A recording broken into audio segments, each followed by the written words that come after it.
আসসালামু আলাইকুম বন্ধুরা।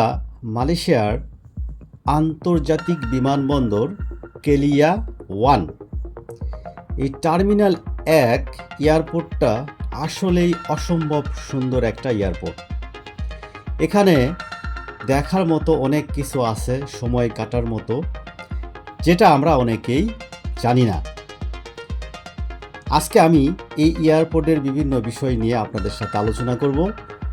সেই পর্যন্ত আমার সাথেই থাকেন। ঠিক এই জায়গাতে বসে আপনি মালয়েশিয়ার এয়ারপোর্টের মূল আকর্ষণটা উপভোগ করতে পারবেন।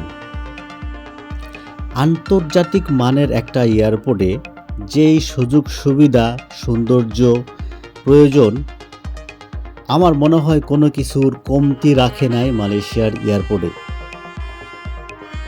এই জায়গাতে বসে আপনি বিভিন্ন দেশের উড়োজাহাজগুলো দেখতে পাবেন। এগুলো কিভাবে উড়িয়ে যায়, কিভাবে আবার উড়ে এসে নামে, পার্কিং করে, পরিষ্কার পরিচ্ছন্ন করে, সব কিছু এখানে বসে আপনি দেখতে পাবেন। আমার মনে হয় অনেকের এই বিষয়গুলো দেখার বা জানার আগ্রহ থাকে, সেটা এই জায়গাতে বসে আপনি দেখতে পাবেন। মালয়েশিয়ার এই এয়ারপোর্টটা 5 তলা ভবন। আপনি 1 তলা, 2 তলা, 3 তলা, 4 তলা, 5 তলা, 5 তলাতেই বিশেষ করে চেক ইন করা হয়। এখান থেকে আমরা যাই এবং আসার সময় আমরা 3 তলা দিয়ে বের হয়ে আসি। এর বাইরেও অনেক কিছু আছে এখানে, সুন্দর সুন্দর জায়গা দেখার মতো, সুন্দর সুন্দর ডিসপ্লে, অনেক কিছু আছে। আবার এখানে কিন্তু সুন্দর খানার ব্যবস্থা আছে, যেটা আমরা অনেকেই জানি না। বিশেষ করে চেকিং করার জায়গার আশেপাশে যদি 1 কাপ কফি খান তাহলে 10 রিঙ্গিত প্রায় লাগে।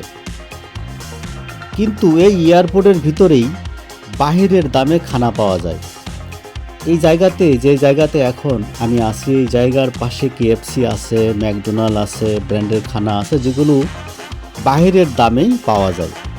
আবার দোতলায় অনেক খাবার আছে যেগুলো সস্তা, যেমন আপনার কেএফসি। এর পাশে আরও বেশ কয়েকটা ব্র্যান্ডের খানা আছে যেগুলো আপনি বাইরের দামে খেতে পারবেন। এই জায়গাটা অনেক সুন্দর।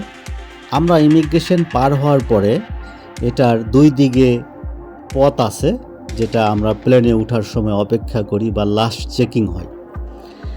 আর এটা 5 তলাতে এয়ারপোর্টের ভিতরেই, এক কথা শেষ উপরে, মালয়েশিয়ার গ্রামীণ ঐতিহ্য তারা এখানে তুলে ধরে রাখছে। গ্রামের বাড়িঘর কেমন হয়, দোকানপাট কেমন হয়, খানা দানা এবং এগুলোর দাম, খুবই সুন্দর একটা পরিবেশ করে রাখছে এখানে। এটা বলা যায় মালয়েশিয়ার গ্রামের একটা বাড়ির দৃশ্য। বাড়ি এবং সাথে দেখেন, এটা কিচেন রুম দেখা যাচ্ছে।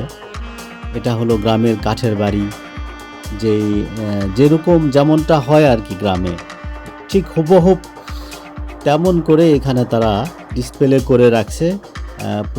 বিশ্বের বিভিন্ন দেশের মানুষ আসলে তারা যেন দেখতে পারে।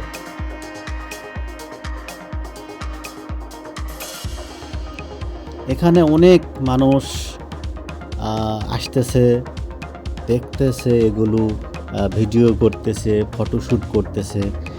এখন তো সবার হাতে স্মার্টফোন, কেউ এখানে এসে কিন্তু চুপ নেই, তার ফোনটা অনেক ব্যস্ত আছে এই জায়গাতে। আমাদের অনেক আপনজন যারা দেশের থেকে আসে বা যায় অল্প সময়ের জন্য, আমরা চাইলে এয়ারপোর্টের ভিতরে তাদেরকে এগুলো ঘুরে ঘুরে দেখাতে পারি। আপনি পার্কিং থেকে শুরু করে 5 তলা পর্যন্ত অনেক জায়গা আছে। আমরা একটু সময় হাতে নিয়ে আসলে এগুলো আমরা সব ঘুরে ঘুরে দেখতে পাবো। আমার মনে হয় মালয়েশিয়ার এয়ারপোর্টটা সুন্দর করে ঘুরে যদি আপনি দেখতে চান, আপনার একদিন সময় দরকার।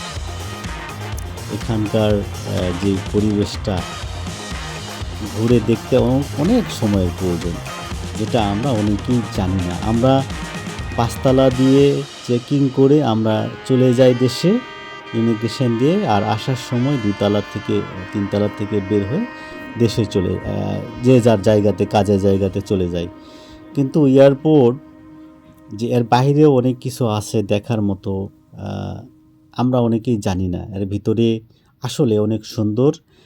আমি মনে করি যে হাতে সময় নিয়ে একটু আগে এসে আমরা এই জায়গাগুলো সুন্দর করে ঘুরে দেখতে পারি। ভালো থাকবেন, সুস্থ থাকবেন। আল্লাহ হাফেজ।